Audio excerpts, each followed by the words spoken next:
Amerika Syarikat mencatat sejarah apabila berjaya mendaratkan pendarat di bulan sekali lagi setelah lebih 50 tahun menerusi syarikat Intuitive Machines di Kutub Selatan Bulan pada 22 Februari 2024. Ini adalah satu kejayaan menarik kerana bukan sahaja syarikat swasta yang bertanggungjawab mengendalikan percubaan pendaratan ini, tetapi juga percubaan pendaratan bulan Amerika Syarikat yang pertama dalam tempoh lebih 50 tahun. Walau bagaimanapun, apa yang pada mulanya dilaporkan oleh syarikat sebagai pendaratan tegak yang berjaya telah berubah dengan maklumat terkini. Pendarat Odysseus yang dilaporkan berjaya mendarat sebenarnya telah terbalik. Mereka percaya bahawa salah satu kakinya tersangkut dalam lubang di tanah menyebabkan seluruh pendarat bulan ini berada pada sisinya. Kini ia mendata dengan beberapa panel solarnya kini berada di sisi dan bukannya menegak dan dalam proses mengumpul tenaga. Walaupun berlaku insiden yang tak diingini, pasukan di Intuitive Machines dan NASA percaya ia masih boleh menyelesaikan sebahagian daripada misi sains. Astrolab membawa anda menyingkap apa yang terjadi pada misi pendarat Odysseus. Assalamualaikum dan salam angkasa dari Astrolab. Control, go. Fido, go. Guide, go. Control. This city of Houston, Go. Yancy. this state of Texas, this country of the United States was not built by those who waited and rested and wished to look behind them. Sekilas fakta, Intuitive Machines ialah sebuah syarikat Amerika yang beribu pejabat di Houston, Texas. Ia diasaskan pada 2013 oleh Stephen Altimus, Kam Ghafarin dan Tim Crane. Intuitive Machines sedang melengkapkan program lunarnya yang akan menyediakan akses permukaan bulan, penghantaran orbit bulan dan komunikasi pada jarak bulan. NASA memilih program LPDS Intuitive Machines untuk 3 misi bulan yang akan menghantar kapal angkasa Amerika pertama ke permukaan bulan sejak program Apollo dan menghantar kapal angkasa pertama yang akan mencatat sejarah tiba ke Kutub Selatan Bulan. Intuitive Machines ialah salah satu kontraktor NASA sebagai sebahagian daripada inisiatif Perkhidmatan Penghantaran Muatan Bulan Komersial CLPS. Mereka melancarkan program pendaratan Odysseus ke bulan. Pada 22 hari bulan selepas pendarat Odysseus telah menuju ke orbit bulan, beberapa masalah mula timbul. Pertama, pasukan Intuitive Machines mendapati bahawa pencari julat laser Odysseus yang digunakan untuk menentukan ketinggian dan laju mendatanya tidak lagi berfungsi dengan betul. Rentetan dari itu, mereka memutuskan untuk beralih kepada instrumen eksperimental NASA yang dibawa Odysseus, menggunakannya bagi melakukan pendaratan selamat. Jelas sekali ini bukan rancangan asal Intuitive Machines. Walaupun terdapat komplikasi yang mendebarkan, ia berjaya mencapai tahap di mana pendarat berjaya melakukan pendaratan dengan permukaan bulan tanpa sebarang kerosakan. Namun, pada ketika Odysseus mendarat, pasukan Intuitive Machines tidak pasti sama ada pendarat telah benar-benar berjaya mendarat ataupun tidak.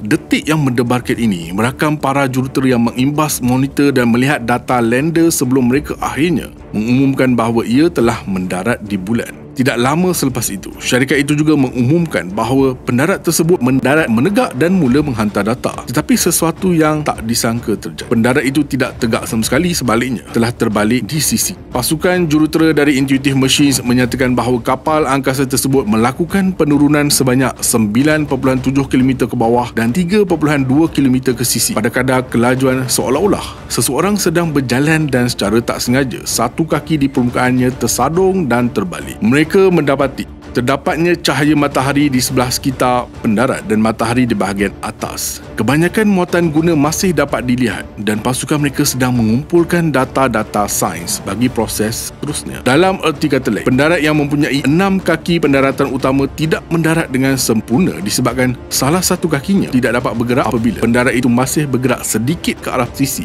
Selain itu, semasa sidang akhbar, Ketua Pegawai Eksekutif IMF menunjukkan dengan tepat apa yang beliau fikir telah berlaku. Menggunakan model mainan pendarat, beliau menjelaskan bahawa pendarat mendarat atas batu dalam keadaan permukaan yang agak rata.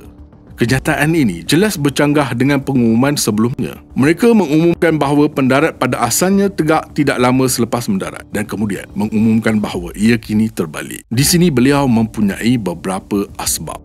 Pada awalnya, ia tegak walaupun pendarat terselamat daripada pendaratan. antena tidak disasarkan dengan betul ke bumi dan penghantaran data lebih perlahan daripada apa yang dijangkakan. Kesilapan dari segi penilaian adalah berdasarkan telemetri lapor daripada tolok bahan api pendarat. Setakat ini, satu-satunya imej yang telah dikeluarkan termasuklah imej pra-pendaratan. Secara khusus, ia adalah imej julat lengkungan 200 km ke atas dari tapak pendaratan yang dimaksudkan, atau pada ketinggian 10 km.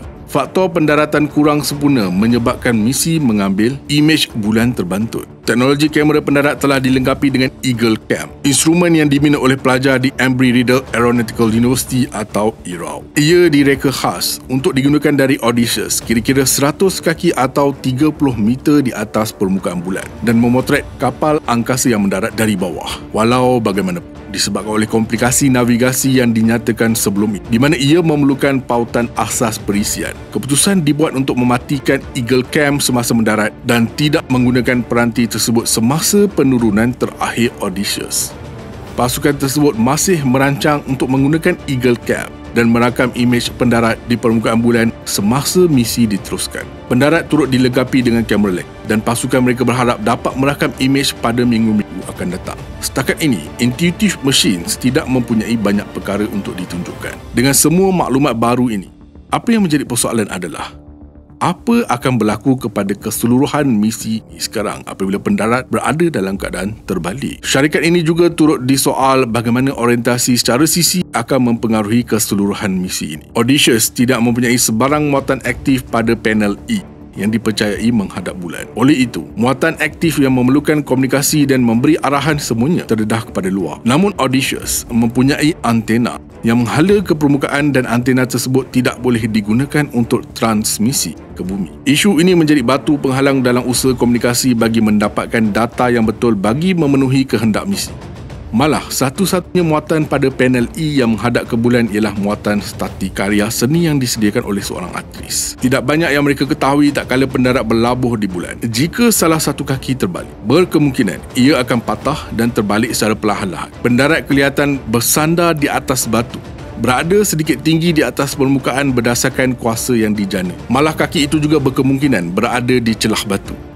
Panel solar di dek atas terpaksa dicondongkan pada kira-kira 30 darjah ke atas sebelum mendarat di kutub selatan. Isu pendaratan terbalik turut meninggalkan tanda tanya sama ada pendarat tersebut masih berfungsi elok ataupun tidak. Terdapat panel solar lain, bagaimanapun tidak ada lagi yang menegak dan tidak lagi ideal. Setakat video ini diterbitkan, kebanyakan pihak berpuas hati dengan kejayaan semasa walaupun ia gagal ketika pendaratan. Melihat dengan lebih dekat, semua muatan di atas kapal juga memberi kita gambaran yang lebih baik tentang cara muatan tersebut dipengaruhi oleh pendaratan mengiring.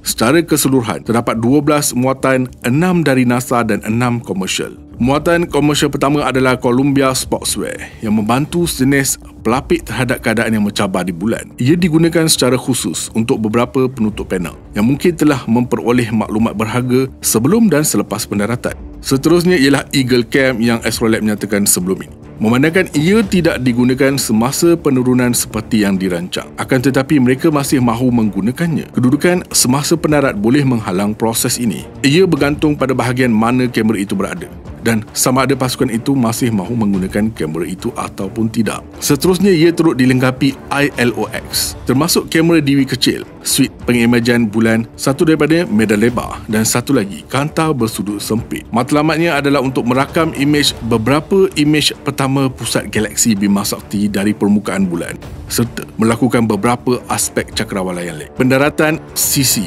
atau terbalik pasti akan menghalang proses itu, tapi kamera mungkin masih boleh melihat beberapa sasaran asalnya. Dua muatan komersial terakhir termasuk repository lunar yang selamat di pusat data, di mana kedua-duanya tidak sepatutnya terjejas melalui pendaratan ini, melainkan pelbagai antena diskat. Bagi muatan NASA, ia mempunyai RFMG atau Radio Frequency Mass Gauge. Ia menggunakan gelombang radio dan antena serta tangki Nova C untuk mengukur dengan tepat berapa banyak propellan tersedia. Pada masa ini, teknologi ini telah pun beroperasi dan mengumpul data walaupun sebelum pendaratan, dan seterusnya ialah LN-1 atau Lunar Node 1 Demonstrator. Instrumen sains yang beroperasi setiap hari semasa fasa pelayaran. Apabila tempoh pendaratan semakin hampir, suar radio direka bentuk untuk menyokong pemerhatian geolokasi dan navigasi yang tepat kepada pengorbit. Pendarat dan permukaan secara digital mengesahkan kedudukan mereka di bulan berbanding stesen bumi, kapal angkasa lain atau perayau yang sedang bergerak. Dalam erti kata lain, bahagian utama misinya telah pun selesai.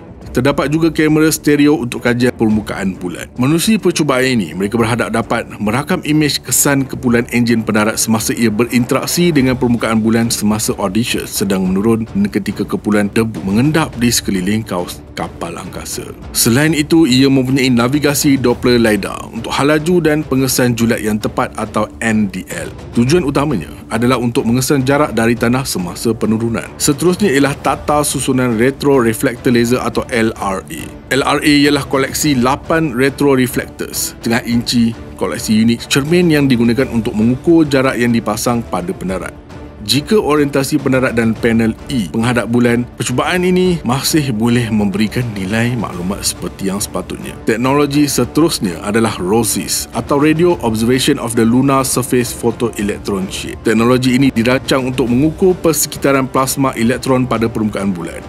Antara tindakan lain, sesuatu yang kita jangka untuk mengetahui lebih lanjut mengenainya dalam beberapa hari atau minggu akan datang. Menurut Intuitive Machines, pendarat tidak direka bentuk untuk menahan malam, hari, bulan dan memerlukan cahaya matahari pada panel solar untuk menggerakkan operasi. Sebagai rujukan, satu hari lunar penuh adalah 28.3 hari bumi, dengan 14.15 hari bumi cahaya matahari dan 14.15 hari bumi gelap. Memandangkan pendarat mendarat di bulan pada masa yang boleh dipanggil waktu tengah hari bulan, kira-kira 7 hari bumi selepas matahari terbit bulan untuk hari lunar tersebut. Pendarat hanya akan mempunyai lebih kurang 5 hari bumi yang tinggal untuk cahaya matahari sebelum cahaya matahari terbenam di bulan berikut. Sehubungan dengan itu, sistem Odysseus telah diprogramkan supaya selepas 7 hari, sebaik sahaja matahari terbenam di atas tapak pendaratan, ia akan ditutup sepenuhnya. Tidak banyak masa yang dimiliki oleh pendarat. Ternyata pendarat Odysseus tidak tegak, tetapi sebenarnya telah pun terbalik.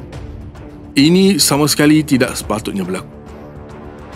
Dan Astrolab akan terus memberi input mengenai misi ini pada masa akan datang. Kita perlu menunggu dan melihat bagaimana proses perkembangan yang berlaku dan kesannya terhadap industri angkasa lepas. Apa pendapat anda? Jangan lupa like, komen, share dan subscribe. Astrolab signing off from space.